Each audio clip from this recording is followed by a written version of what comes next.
At that first Tuesday Funk reading that I was at, I read from my memoir, which I was working on at the time, The Accidental Terrorist, accidentalterrorist.com.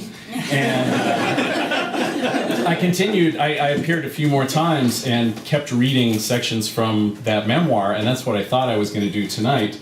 And then, recent developments in the political landscape made me think maybe I should read this old story of mine that I wrote more than 25 years ago. This was my first published short story.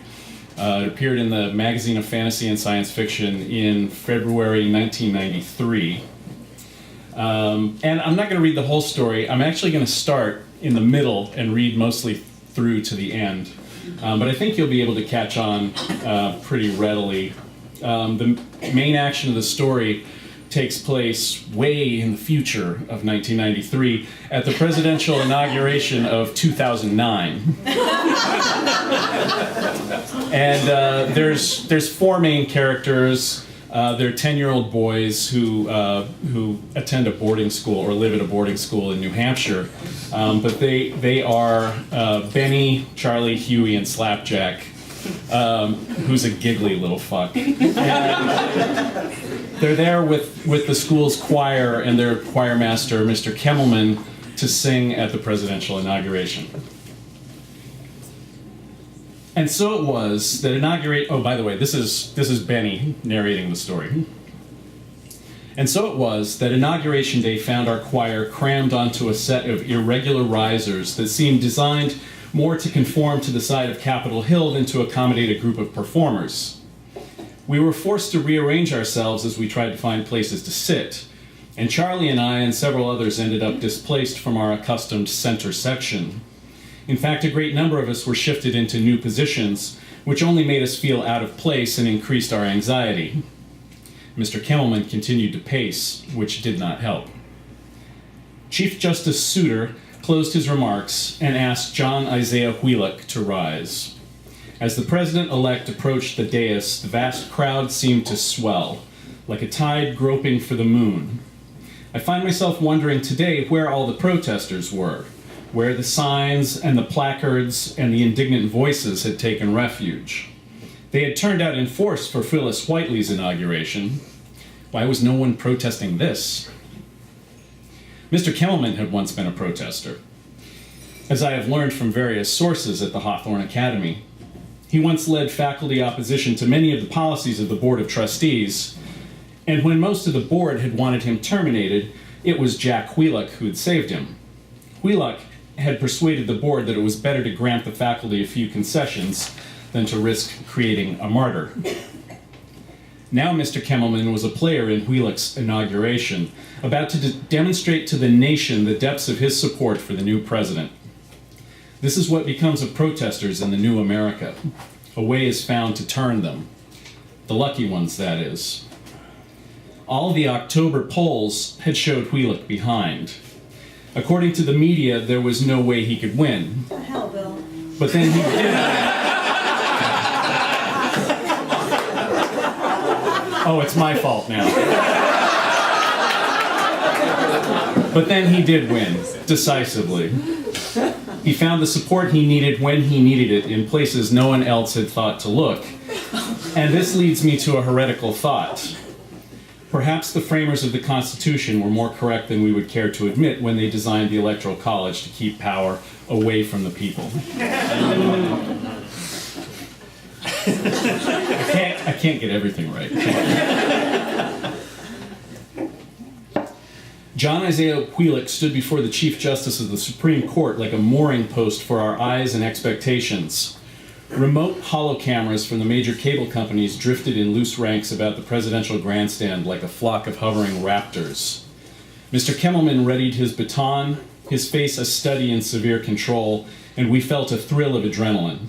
The downbeat would come the moment our new president completed his oath of office. Jack Wheelock raised his right arm. I should have been concentrating on Mr. Kemmelman, on finding my center, on grounding myself for our performance, but instead my eyes were locked on Wheelock, on his right arm, bent at the elbow like a carpenter's square to form a perfect 90-degree angle. a right angle, his right arm. I was 10 years old. I was only beginning to grasp the significance of left and right. The clear, deliberate voice of the Chief Justice split the air. I, repeat your name, do solemnly affirm. The words startled me, rolling over the crowd like a blast of thunder. I, John Isaiah Wheelock, do solemnly affirm, repeated the President-elect.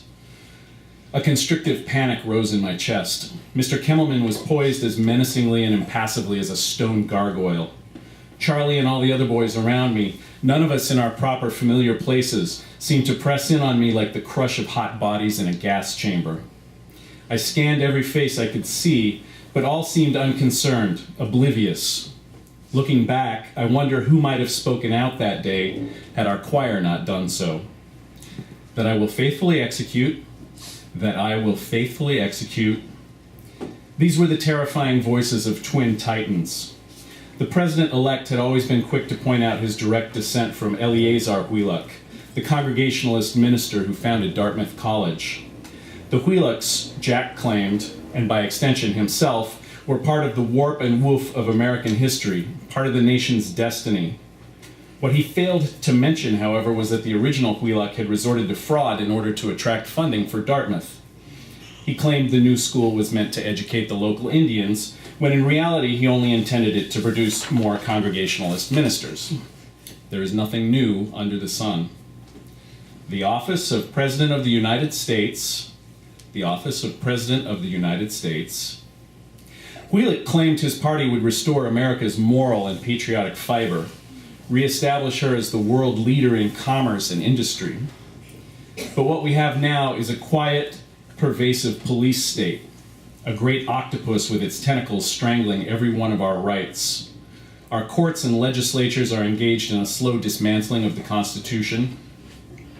With each successive Congress, our freedoms are whittled away as surely as small knives can in time reduce a 2x4 to toothpicks. And will, to the best of my ability, analysts now call Jack Wheelock's election to the presidency reactionary in nature. Democrats had been in power for 12 years, both in the White House and on Capitol Hill. The country was no better for it. We were ready for a savior. But the ensuing mad dash to conservatism left our country tilting farther to the right than it had ever tilted before. Protect, preserve, and defend. Protect, preserve, and defend.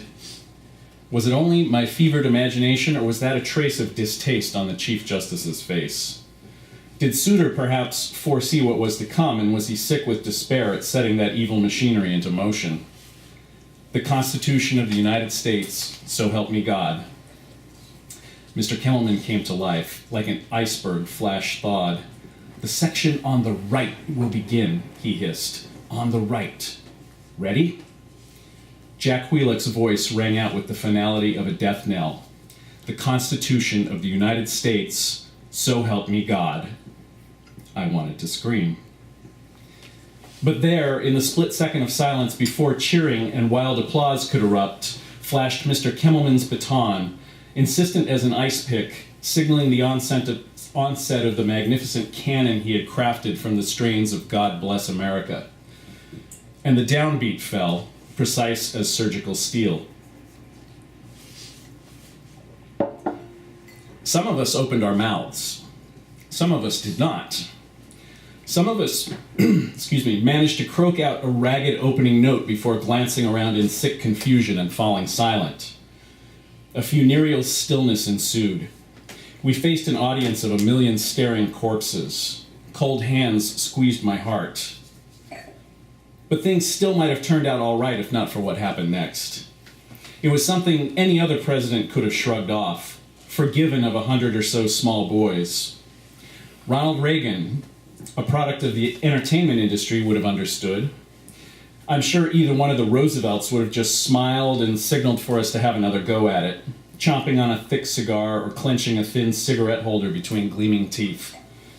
I can picture Abraham Lincoln patting each one of us on the head, unbearable depths of sympathy in his sad, dark eyes. We would all have been changed men had Lincoln been with us. But this was John Isaiah Wheelock, To him, we were not small boys. We were mere symbols in his thrall.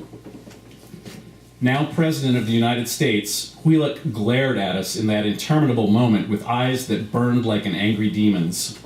The crowd, the cameras, the Secret Service cordon, all seemed to vanish like smoke, the way dreams flee at the cold touch of reality. The world had narrowed down to just us and our president, a pitiful army of children facing a modern Goliath. Mr. Kellerman seemed to me suddenly a fragile marionette suspended between warring puppeteers. He looked old and very brittle. Only a few seconds passed in that horrible silence, but it felt like eternity, a soundless freefall through ice. Someone began to laugh, and the freefall ended with a sickening jolt. I spat the only word I could find. Shit. It was Slapjack, God keep his soul, defending us against the president's baleful anger the only way he knew how, with the only weapon he owned for warding off what he did not understand. His was not merry laughter, not delighted laughter, not the laughter of relief, but rather terrified, hysterical laughter, too shrill by several degrees to be mistaken for an outpouring of joy or mirth. It clawed its way into the still air like some ferocious infant dragon, ripping itself free of the birth canal and fighting to gain a purchase on the sky with its still moist wings. Slapjack's eyes were wide, as if he were helpless to quell that ghastly sound. And we, his classmates, laughed along with him. A few nervous titters broke out at first, but those quickly expanded into full-throated gales, and in a few moments we were holding our sides, writhing in our seats like a bunch of weak-kneed kindergartners, tears streaming down our faces.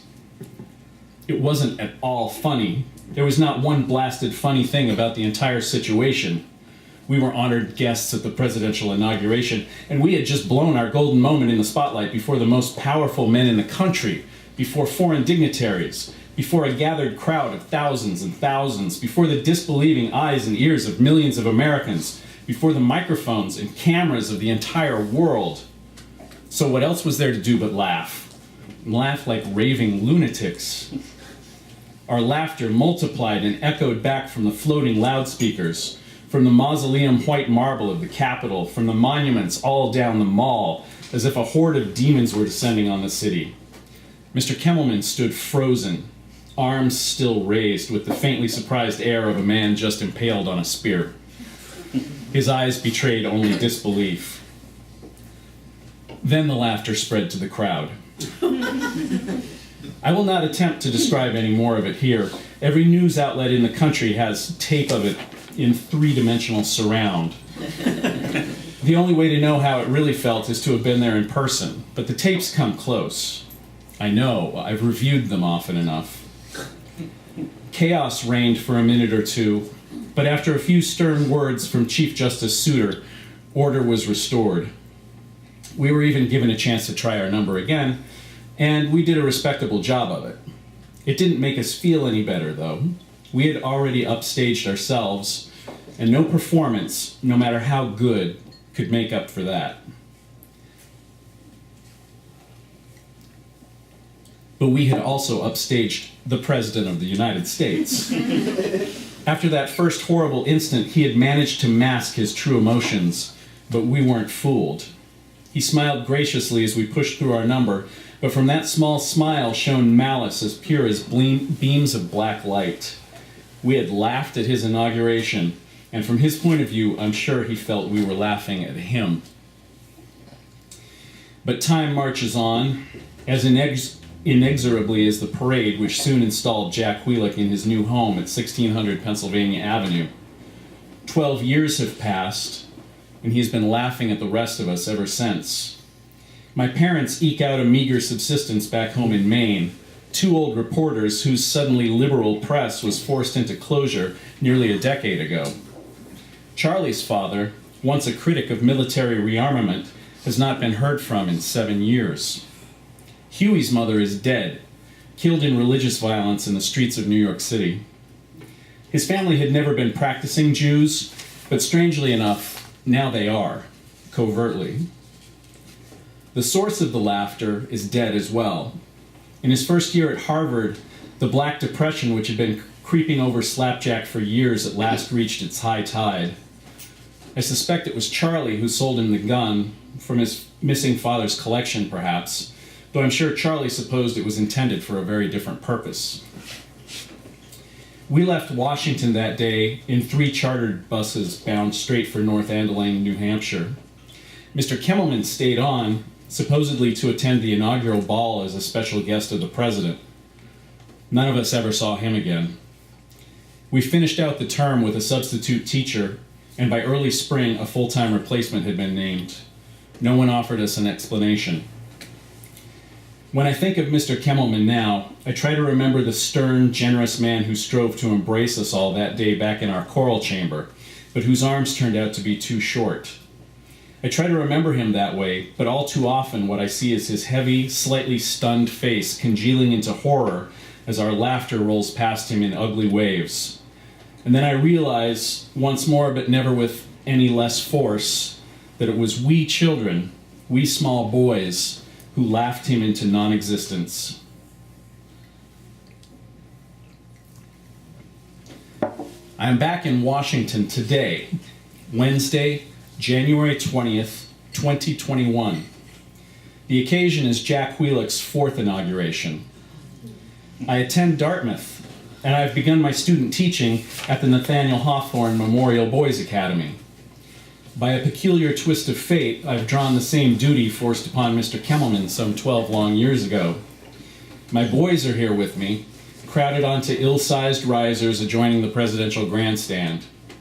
The day is again cold and clear.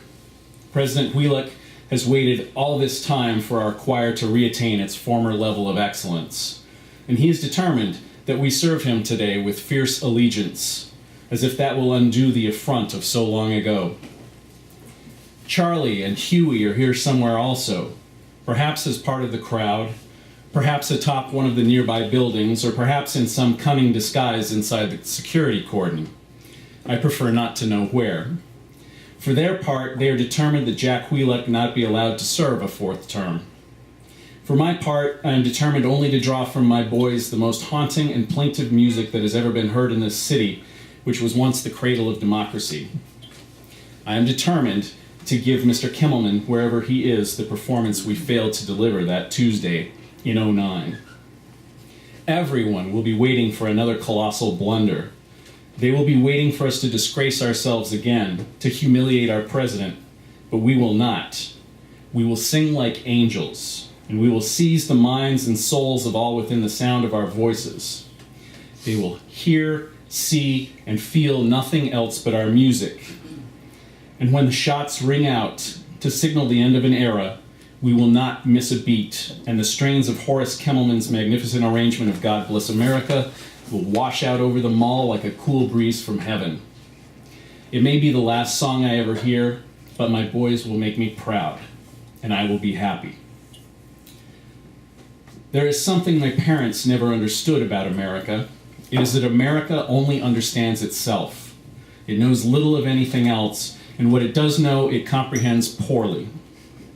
My parents named me Benedict, from the Latin for good word, or good saying, or even good voice, for they hoped I might someday write or speak with a powerful voice in defense of all that is good about this nation. But they made a mistake. In this country, even among those who know nothing else of American history, the name Benedict is associated with one thing only: treason. And perhaps a traitor is what I am. Perhaps that's what we all are. Who of you can blame us, though, for a certain amount of confusion that dark day 12 years ago? With the crowd, the cameras, the very weight of history hanging over our heads like some giant Damoclean sword, who can blame us for one small and treacherous mistake? All it boiled down to was a breakdown of communication. Charlie and I, and many of the others, were used to sitting in the center section of the choir. When Mr. Kimmelman asked that the section to his right begin the canon, he was forgetting that many of us had shifted positions, and that from our point of view, we had moved to the left. Thank you.